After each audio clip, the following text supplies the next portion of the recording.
அன்புள்ள பக்தி கிளிட்ஸ் அன்பர்களே வணக்கம். இன்று நாம் சுக்கிர பெயர்ச்சி பலன்களை பார்க்க போகிறோம். சுக்கிர பகவான் இதுவரை துலாம் ராசியில் இருந்தவர் விருச்சிக ராசிக்கு 27ஆம் தேதி நவம்பர் 27ஆம் தேதி அவர் துலாம் ராசியிலிருந்து விருச்சிக ராசிக்கு செல்கிறார். அப்படி செல்லும் போது ஒவ்வொரு ராசியினுடைய சாதக பாதக பலன்களை நாம் பார்க்க போகிறோம்.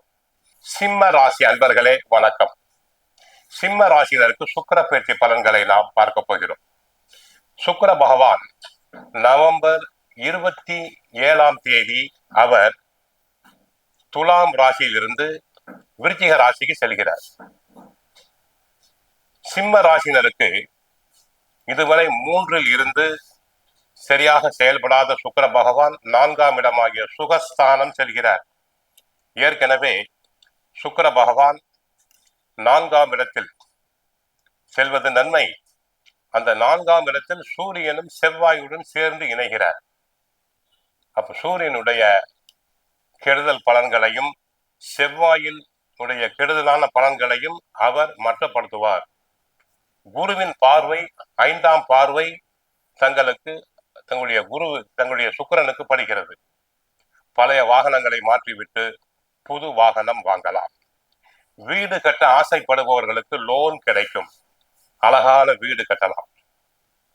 கலைத்துறை அன்பர்களுக்கு வருமானம் பெருகும். ஆடல் பாடல் நாட்டிய துறையில் உள்ளவர்கள் கலை நிகழ்ச்சிகளுக்காக வெளியூர் வெளிமாநிலம் வெளிநாடுகளுக்கு சென்று வரலாம். பியூட்டி பார்லர் தொழில் நல்ல லாபம் கிடைக்கும். ஆக சுக்கிரனால் 4ஆம் இடத்துக்கு செல்வதால் நன்மைகள் பெருகும். சினிமா நடிகர் நடிகைகளுக்கு புது பட வாய்ப்புகள் கிடைக்கும். நல்ல கதையம்சம் கொண்ட படங்கள் கிடைக்கும். தயாரிப்பாளர்களுக்கு பட தயாரிப்புக்கு தேவையான உதவிகள் கிடைக்கும். அரசியல் துறை அன்பர்களுக்கு அரசியல் துறையில் நன்றாக புகழ் பெறுவீர்கள். கட்சிக்குள் மதிக்கப்படுவீர்கள். தங்களின் ஆலோசனைகள் அனைத்தும் ஏற்கப்படும். அடிக்கடி பிரயாணம் செல்ல வேண்டி இருக்கும். அந்த பிரயாணத்தினால் தங்களுக்கு அபிவிருத்தி உண்டாகும். அதில் எந்த விதமான சந்தேகம் இல்லை. கட்சிக்குள் இதுவரை மறுக்கப்பட்ட பதவி உயர்வு தாராளமாக வந்து சேரும். கட்சி தலைவர் தங்களிடம் விசுவாசமாக இருப்பார். ஆக மொத்தம் சிம்ம ராசியினருக்கு சுக்கிர பெயர்ச்சியினால் நன்மைகள் உண்டாகிறது. ஏற்கனவே தங்களுக்கு குரு பகவான் 12ஆம் இடமாகிய விரய ராசியில் இருந்து கஷ்டங்களை கொடுத்து கொண்டு இருக்கிறார். தங்களின் ராசியிலேயே கேது இருக்கிறார். 7ஆம் இடத்தில் ராகு இருக்கிறார்.